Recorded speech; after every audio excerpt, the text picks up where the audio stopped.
par les raclements de gorge frénétiques. « Laisse-moi me suicider tranquille !» 3 coups puissants répondent à cette récrimination. 3 coups sur la porte d'entrée qui la font vibrer sur ses gonds. Lopez se relève et essuie sommairement la bile sur ses lèvres que les mouches butinent déjà. Ses muscles se sont changés en plomb et sa main, qu'il lève encore une fois pour chasser l'invasion vrombissante, en un morceau de bois rigide que le sang n'irrigue plus. Il se décompose de trouille. Comment l'homme en bas a-t-il pu monter aussi vite ? « Les autres ont raison, je suis complètement fou !» se dit-il. Et cette seule idée amène un sanglot de désespoir. Vite réprimé quand on frappe une nouvelle fois. Un coup, un seul, en simple rappel à l'ordre. Lopez s'appuie des 2 mains sur le battant. Les mouches courent le long de ses joues, suivent le sillon de ses larmes. « Va-t'en, je te dis !» Les mouches cognent contre la porte et il entend nettement une série de chocs similaires de l'autre côté. Ses doigts gourds saisissent le loquet et il ouvre à la volée. Les insectes s'éparpillent en arabesques bourdonnantes avant de repartir à l'assaut. Le jeune homme voit son propre visage hagard, déformé par une visière, et se demande encore comment le motard a grimpé aussi rapidement les 6 étages. L'autre demeure sur le paillasson sans un mot et bat la même mesure, implacable, sur sa Rangers. « Je t'ai dit de foutre le camp !» bredouille Lopez, que la peur étouffe à nouveau.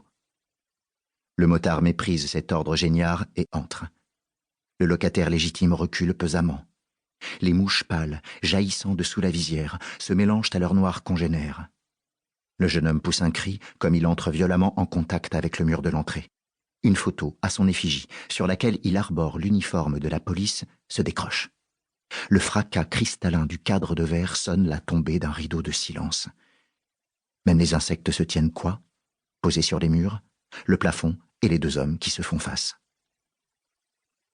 Lopez essaie de distinguer le visage de son visiteur, mais la visière rabattue capte la moindre source lumineuse pour n'opposer au regard que des reflets trompeurs. « Qu'est-ce que tu veux à la fin ?»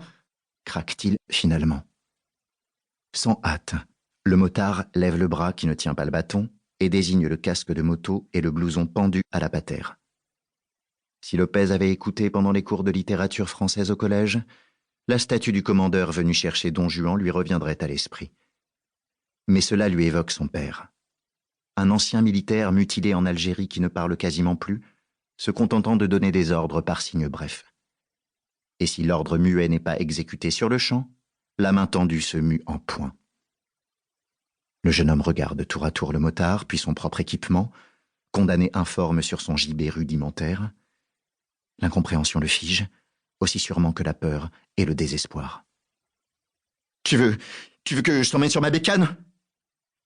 Les coups du bidule contre la Ranjo accélèrent la cadence, seule marque d'impatience. Lopez ne repose pas la question, il sait par expérience que la matraque est plus douloureuse que le poing.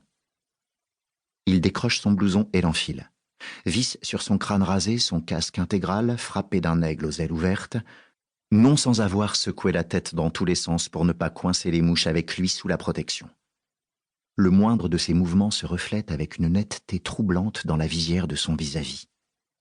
Une fois Lopez prêt, la visière se détourne, mais le jeune homme n'est pas libéré pour autant de son faisceau. Il se sent mu par un fil invisible le rattachant à son visiteur qui descend maintenant les escaliers d'un pas pesant, un fil prenant la forme ondoyante des mouches noires se mêlant aux mouches pâles semblables à des lucioles sans éclat. Quelques minutes plus tard, un bourdon de métal, fuselé et pétaradant, se profile sur le trottoir du 150 de la rue Ordener. Au guidon de sa Suzuki Katana, Lopez s'assure de la présence de son passager dans le rétro. Le poids de l'homme à la visière semble tellement négligeable que les amortisseurs ont à peine bronché quand il a pris place derrière le pilote, dans un silence à peine entaché par le crissement de la selle en cuir. Un tapotis du bidule sur le pot d'échappement donne l'ordre du départ. Lopez met les gaz et la Suzuki décolle en rugissant. Que le quartier en profite, il est juste, après tout, qu'il ne soit plus le seul à être réveillé. Des branches d'arbres dénudées défilent au-dessus de sa tête et il se plaît à imaginer les fenêtres des immeubles s'allumant les unes après les autres pour saluer son trajet cacophonique.